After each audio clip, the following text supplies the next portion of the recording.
BJP के मंत्री विजय शाह ने सेना की जाबाज बेटियों को आतंकवादियों की बहन कहा। इस पर जीतू पटवारी बहुत ज्यादा गुस्से में आए हैं। उन्होंने इस्तीफा की मांग की है।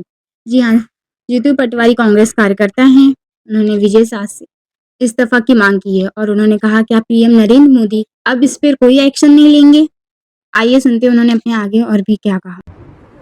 भारतीय जनता पार्टी के एक काबीना मंत्री विजय शाह जी ने जिस तरीके से उन बेटियों को जिन्होंने पाकिस्तान की सेना को थर्रा दिया, उन बेटियों के खिलाफ इतने अनर्गल तरीके से अपनी बात कही, इतने छोटे शब्दों में अपनी बात कही, मैं पूरी भावना को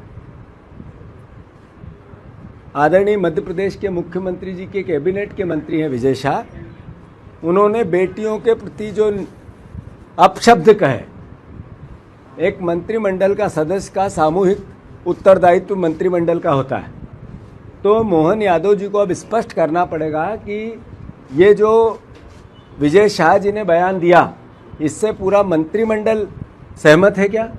पूरी भारतीय जनता पार्टी सहमत है क्या? और अगर भारतीय जनता पार्टी सहमत नहीं है तो इसी वक्त विजय शाह को बर्खास्त करना चाहिए। विजय शाह जी को इसी वक्त बर्खास्त करना चाहिए।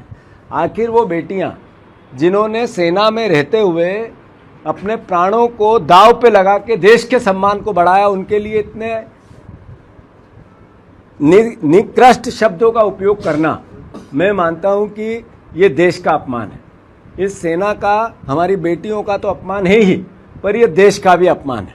तो ऐसा मंत्रिमंडल का एक सदस्य जो देश का अपमान करता है, बेटियों के लिए, ऐसी बहादुर बेटियों के लिए, देश की बेटियों के लिए जो सीमा पे सेना में काम करते हुए देश की रक्षा करती है, उनके लिए इतने निंदनीय शब्द कहते हैं, वो क्या मंत्रिमंडल में बने रहने लायक है? और अगर भारतीय जनता पार्टी ये उनका बर्खास्त नहीं करती है, मोहन यादव जी बर्खास्त नहीं करते हैं, तो मैं मानता हूँ कि पूरी बीजेपी उनके इस बयान से सहमत है क्या? और अगर सहमत नहीं है तो नेचुरल है, स्वाभाविक है कि उनको मंत्रिमंडल से इसी वक्त बाहर किया जाना चाहिए। कांग्रेस पार्टी मांग करती है। मैं नरेंद्र मोदी जी को चिट्ठी लिखूंगा, देश के प्रधानमंत्री हैं। मैं हमारे रक्षा मंत्री जी को चिट्ठी लिखूंगा और मोहन यादव जी और बीजेपी के अध्यक्ष जेपी नड्डा जी, हमारे प्रदेश के मुख्यमंत्री, इन सबको चिट्ठी लिख रहा हूं कि ये आपको स्पष्ट करना पड़ेगा कि एक मंत्री ने जो बयान दिया है वो सामूहिक मंत्रिमंडल की जिम्मेवारी होती है। अगर उस बयान पे वो कायम